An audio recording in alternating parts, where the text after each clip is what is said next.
Hello. I want you to close your eyes for a minute. I want you to imagine a classroom where everyone thought like you did and learned exactly how you did. A normal class size would be up to 25 to 30 students. Now, I want you to take out one of those 25 to 30 students. And I want you to picture that student sitting in the background, not understanding what the teacher is saying, not understanding how to read or write, not understanding the story that is being said, the instructions, not understanding any of it, and no one explaining it. Now, I'm going to ask you to think of a word. And keep your eyes shut when you think of it. Dyslexia. Now, if you're like the 64% in this world, when they hear dyslexia, they hear disability. They hear you can't read, you can't write, you're dumb, you're stupid. Now, let's think of that 40%. That 40% thanks the inventor of iPhone, the inventor of the light bulb. They think of those. I'm here to inform you today about dyslexia. Dyslexia, there are 4 different types. Surface dyslexia, automatic naming dyslexia, double deflect dyslexia, and personification dyslexia, if I'm correct about that one. Now, for some people in this world, they have one of these two, dysgraphia or dyscalculia. I'm here to inform you specifically about dyslexia in all 6 of those categories. But I'm going to break it down with one specific one. Double deflect dyslexia. Double deflect dyslexia happens whenever your student, your child, you personally, if you have dyslexia, it mainly happens when you have 1, 2, or more problems reading, writing, or comprehending a certain thing, certain subject. That's how it happens. Now, when people hear dyslexia, they do think disability. But what makes it a disability? Let's think about that real quick. Now,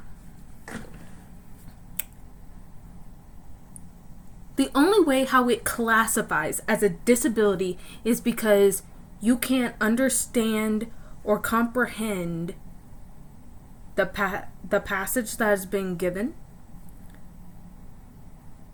the word text for a math problem, or what specifically is going on when you're putting 1 and 2 to equal 3. Now, how do we classify dyslexia as a learning style? I want you to think about that. I said learning style.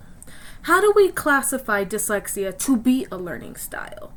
Classifying dyslexia as a learning style would be very beneficial to students as myself with dyslexia. Make it a learning style and not push us off to the side.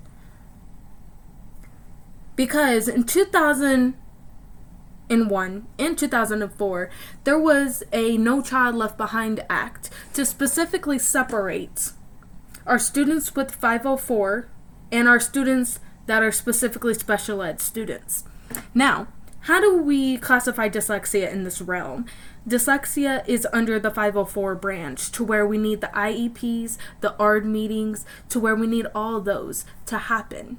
They even have that in colleges today. They have specifically known as the SAR office, Student Accessibility Resources. They don't just have it in elementary, middle, and high school anymore. It is brought over to college. How do we absorb all this information that we are getting, that we are being informed of today? How do we absorb all of that? And how do we break down dyslexia to being that learning style?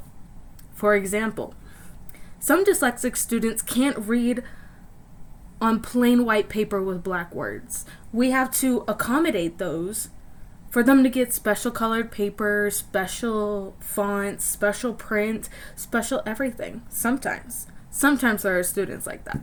And sometimes we just need the font a little bigger to be able to see the letters, to see how they're written.